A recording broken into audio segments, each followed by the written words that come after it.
여야 대선 후보들의 경쟁이 본격화하면서 지지율에 얽힌 희비도 엇갈리고 있습니다.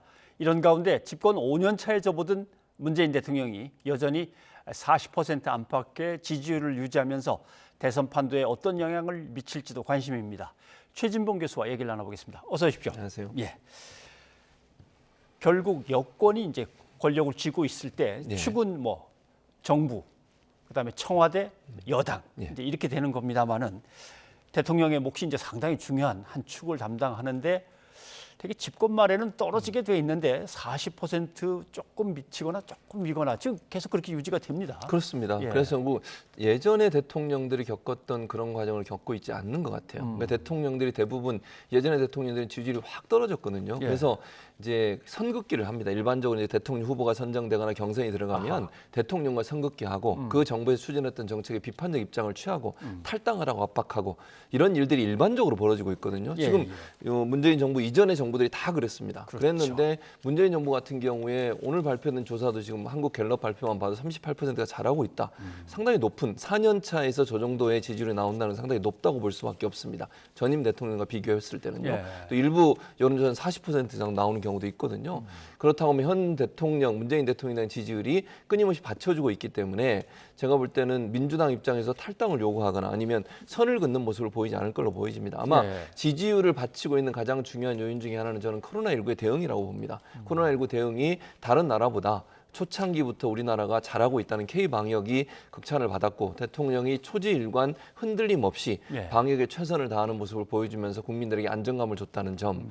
또 하나는 이번에 조사에서 여론조사 결과에서 잘했다고 칭찬받는 부분 중에 하나가 뭐냐면 외교예요. 예. 그러니까 외교 정책도 사실은 바이든 행정부 들어선 다음에 바로 바이든 행정부를 만났지 않습니까? 바이든 대통령 만나서 여러 가지 협의한 내용을 보면 한미 관계뿐만 아니라 북한과 미국과의 관계, 또 한국, 북한, 한반도 평화 프로세스에 대해서 지지를 끌어냈고요. 예. 또 백신도 우리가 더 얻어왔고요. 이런 점으로 본다고 하면 외교에서 상당히 잘하고 있는 부분이 긍정적으로 평가받고 G7 정상회담에도 2년 연속 업적으로 참여를 했거든요. 그게 바로 K-방역과 연관된 부분이라고 볼 수 있을 것 같은데 국제사회에서 우리 국가가 위상이 높아지고 경제도 실제적으로 수출이나 이런 것도 호조를 보이면서 그렇죠. 상당히 좋은 성과를 내고 있습니다. 코로나 상황임에도 불구하고 이런 여러 가지 점들이 문재인 대통령의 지지율을 떠받치고 있는 기반이 되고 있지 않나 이렇게 생각을 예. 합니다.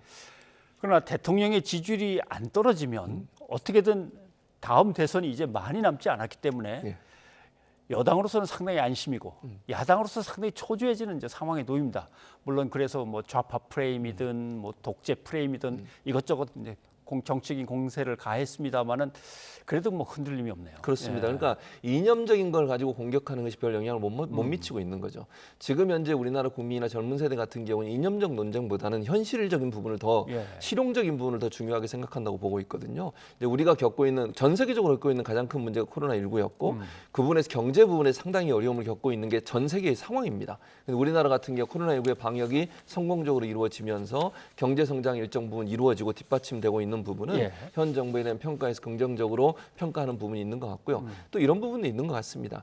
야당이 대안 정당으로서의 모습을 제대로 보여주지 못하는 부분, 이런 부분도 저는 일정 부분 작용을 했다고 보거든요. 예. 그래서 대통령이나 현 정부가 갖고 있는 자체적인 능력도 평가받지만 그 현 정부를 대체할 수 있는 대안 정당으로서 야당의 어떤 모습 이런 부분들이 좀 부족한 게 아닌가. 그것도 어찌 보면 여론조사 결과에서 영향을 미치는 부분이라고 예. 보여지고 문재인 대통령이 보여주는 모습을 보면 정치 현안에서 크게 흔들림이 없이 본인이 생각하고 주장하는 부분을 밀고 나가는 부분이 있어요. 그러니까 조용하지만 강단 있게 주장하는 바를 계속 밀고 나가면 정책을 추진하는 부분 이런 부분들이 지속적으로 국민들의 지지를 끌어내는 요소가 된다고 보여집니다.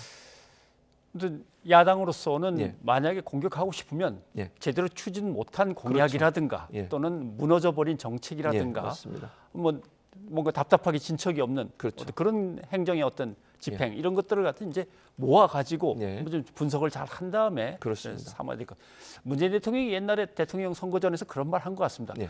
사이다 나도 뭐 하라면 할 수는 있겠지만 사이다로 먹고 사는 건 아니지 않냐. 그렇습니다. 답답해도 고구마 먹고 고구마로 먹고 사는 거지. 뭐 이런 얘기를 한 것 같은데 예. 아마 그렇게 계속 뚝심 있게 밀고 간다는 얘기인 것 같습니다. 예.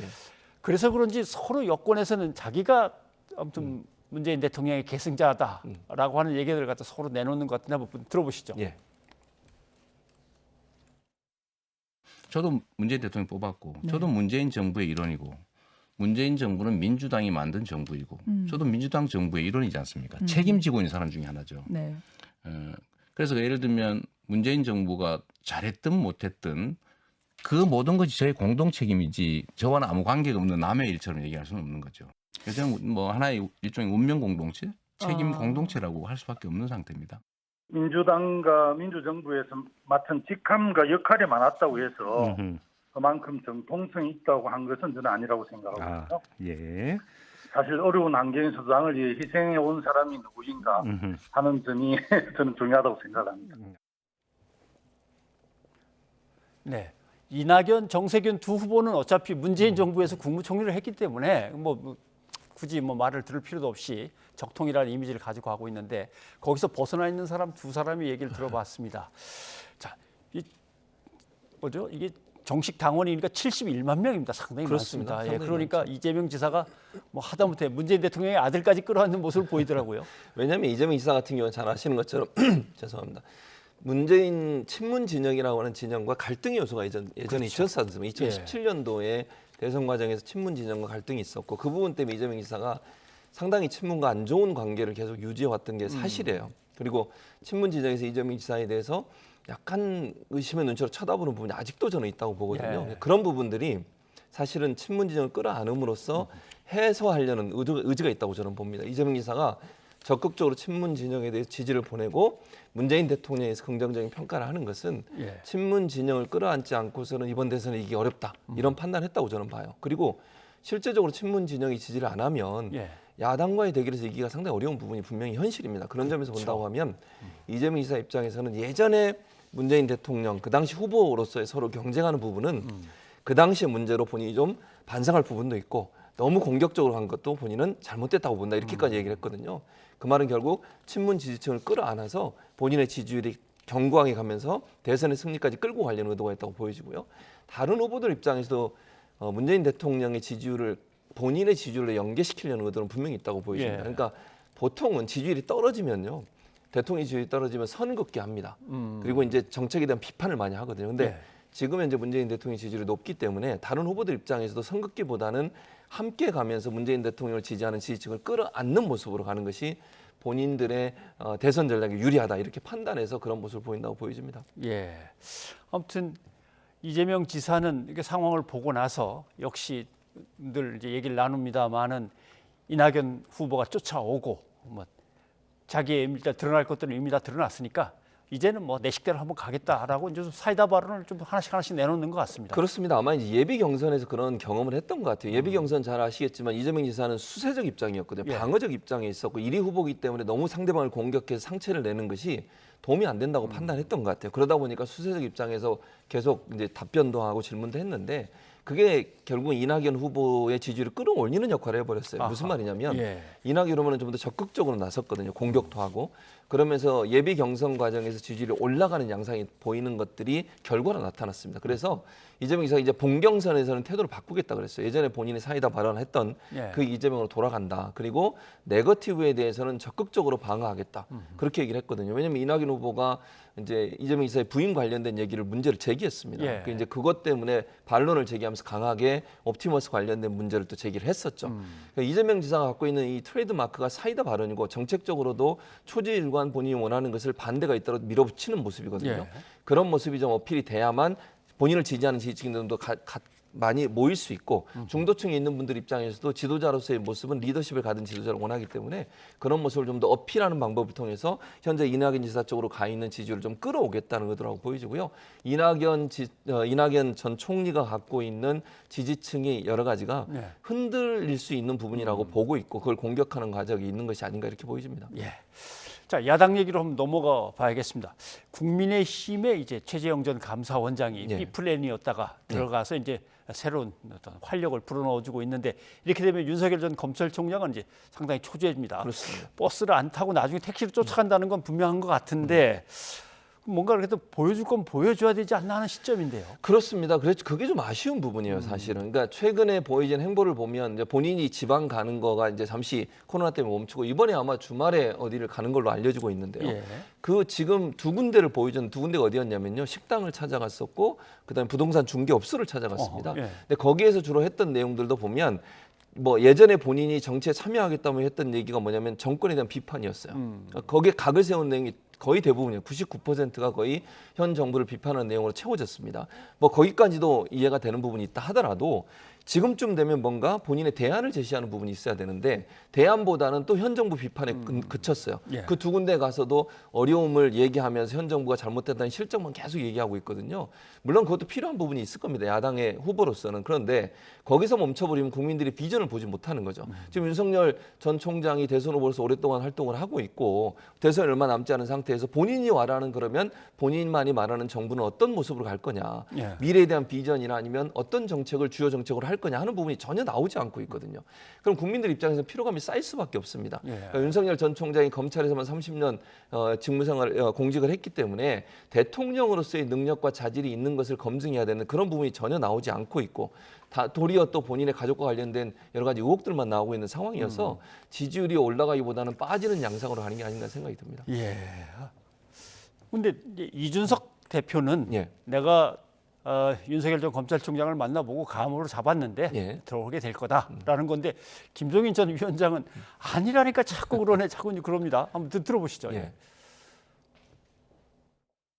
저도 윤 전 총장을 개인적으로 만나본 일이 있지만은 뭐 그런 인상은 전혀 받지 못했습니다. 그리고 윤 전 총장 주변의 인사들도 저희와 긴밀하게 소통하고 있는 것도 사실이고요.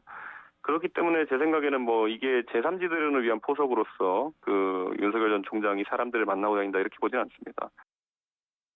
당 내부에서 몇 사람이 더 나올지는 모르지만 외부에서 탈 사람은 내가 보기에 끝난 것 같은데 윤석열 전 총장은 지금 상황으로 가면은 그 버스를 아마 타기 힘들 거예요. 내가 윤석열 총장이라고 그래도 그 버스를 타려고 노력을 안 할 거라고 봐요. 예를 들어서 지금 최재형 씨가 들어갔다고 그래서 네. 내일서부터 최재형 씨를 위해서 뭘 할 수는 없는 거라고요. 그러니까 정당이라는 건 항상 밖에 근소한 사람이 있으면 예. 욕심이 나는데 예. 일단 들여오고 날 것 같으면 그 다음에는 책임을 지는 데가 아니에요. 김종인 위원장의 얘기를 들어보면 그것도 안 돼, 그렇게 하고 안 돼, 다 안 돼, 안 돼 하는데 그걸 어떻게 하겠다는 건지는 아직 잘 나오지 않는데 어떻습니까? 최재형 전 원장하고 윤석열 전 검찰총장하고 결국은 이렇게 대결 구도를 형성하는 그런 일이 벌어질까요? 그럴 가능성이 있다고 봅니다. 물론 뭐 최재형 전 원장이 이번에 이제 입당하고 나서 다음 여론조사에서 어느 정도 의미 있는 성과를 내느냐가 중요하다고 봐요. 왜냐하면 예. 이게 이벤트가 있었고 컨벤션 효과가 이 정도 나와야 되거든요. 근데 만약 지지율에 반등이 없으면 최재형 전 원장도 어려울 수 있지만 만약에 지지율에 반등이 어느 정도 있다고 하면요. 이건 예. 유의미하게 봐야 됩니다. 그러니까 최재형 전 원장에 대해서 국민의힘을 지지하는 지지층에서 일정 부분 지지를 하고 있는 걸로 보이지는 것이고 예. 현재 국민의힘 내부에 있는 후보들 중에는 유의미한 성과를 내는 분이 아직은 안 보이지 않습니까? 그래서 윤 전 총장이 지금 돋보이고 있는 것이거든요. 그런데 만약 국민의힘 내부에 최재형 전 감사원장이 들어가서 유의미한 성과를 내서 10% 이상으로 올라간다고 하면 제가 볼 때 윤 전 총장 입장에서 상당히 부담이 될 겁니다. 예. 왜냐하면 양강 구도가 형성될 수 있는 가능성이 있다고 저는 봐요. 예. 지금은 국민의힘을 지지하고 있지만 국민의힘 내부에 있는 후보들을 지지하려는 마음이 안 생기는 분들이 있지 않습니까? 그분들이 윤 전 총장을 지지하고 있거든요. 근데 최재형 전 감사원장이 만약 그 대체제가 된다고 하면 일부가 저는 옮겨와서 최재형 전 감사원장을 지지할 수 있다고 봅니다. 그 원인으로 제가 생각하는 이유는 윤 전 총장에 관련된 여러 가지 의혹들이 나오면서 국민적으로 상당히 실망한 부분이 어느 정도 있다고 저는 보거든요. 예. 지지율 하락도 거기에 영향을 받고 있는데 그러면 그렇게 떠나 있던 사람들 즉 현 정부의 비판적 입장을 갖고 실망했던 분들이 어딘가를 가야 되는데 그 갈 곳을 못 찾아서 윤석열 전 총장을 지지하고 있다가 대체제로 최재형 전 감사원장이 나왔으니 그분을 지지하는 쪽으로 옮겨갈 가능성은 충분히 있다. 알겠습니다. 그러면 양강 구도가 될 가능성도 예측해 볼 수 있을 것 같습니다. 예. 아무튼 이러는 가운데 국민의힘은 대충 경선 룰을 정했습니다. 예. 그러니까 한 10몇 명 나온다고 하면 1차에서 8명 남기고 2차에서 4명 남기고 한다는데 그 일정상으로는 추석 전에는 아마 끝날 수도 있겠는데 예. 경과를 한번 보면서 또 얘기를 나누도록 하죠. 최 교수님 고맙습니다. 예, 감사합니다.